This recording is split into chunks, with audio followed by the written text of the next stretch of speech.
कि समय आपके हाथों से क्यों फिसलता जा रहा है?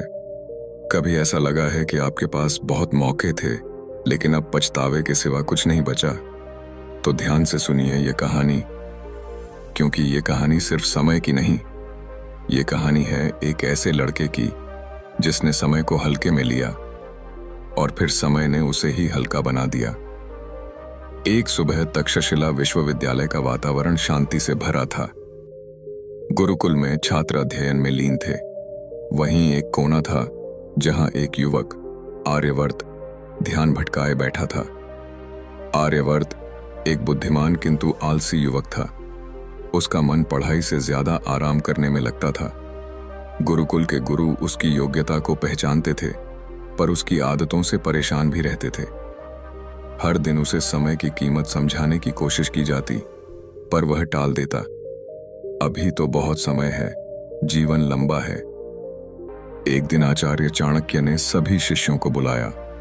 चाणक्य ने कहा, जीवन में सबसे कीमती क्या है, इसे समझने के लिए आज मैं तुम सबको एक परीक्षा दूंगा। इस जंगल में जाओ और सूरज ढलने से पहले 10 दुर्लभ औषधियां लाओ। सभी शिष्य उत्साह से जंगल की ओर निकल पड़े। आर्यवर्त ने सोचा, अरे इतना तो आसान है, बाकी सब पागल हैं जो भाग रहे हैं। मैं थोड़ी देर आराम कर लेता हूं, फिर चला जाऊंगा। वह पेड़ की छांव में लेट गया, आंखें बंद की, और कब नींद आ गई पता ही नहीं चला। जब आंख खुली, सूरज डूब चुका था और परीक्षा का समय समाप्त हो चुका था। अगले दिन सभी शिष्य अपनी प्राप्त औषधियां लेकर लौटे। आर्यवर्त खाली हाथ था।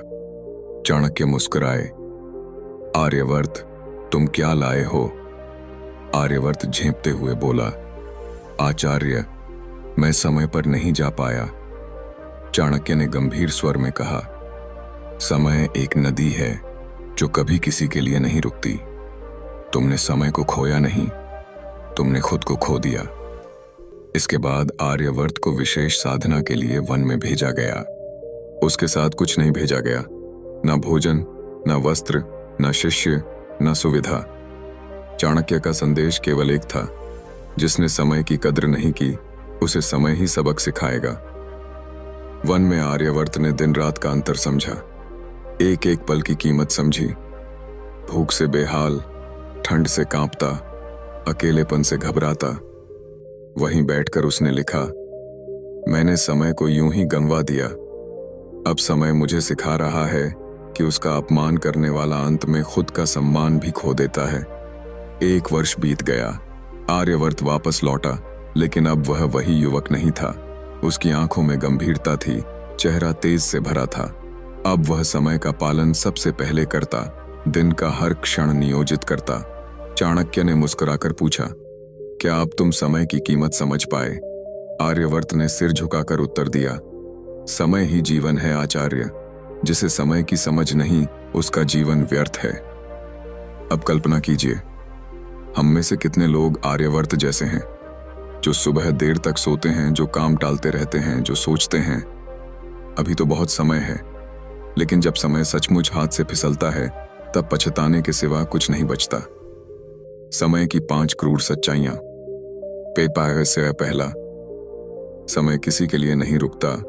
वह न राजा के लिए रुकता है, न भिखारी के लिए। जो उसकी चाल के साथ नहीं चला, वह पीछे छूट गया। दूसरा, समय एक बार गया तो वापस नहीं आता। पैसे खो दो, वापस मिल सकते हैं, लेकिन खोया हुआ समय कभी नहीं लौटता। तीसरा, समय सभी को बराबर मिलता है, पर उपयोग अलग है। हर दिन 24 घंटे हैं। फर्क सिर्फ इस बात से पड़ता है कि आप उसे कैसे इस्तेमाल करते हैं। चौथा, समय के साथ चलने वाला आगे बढ़ता है।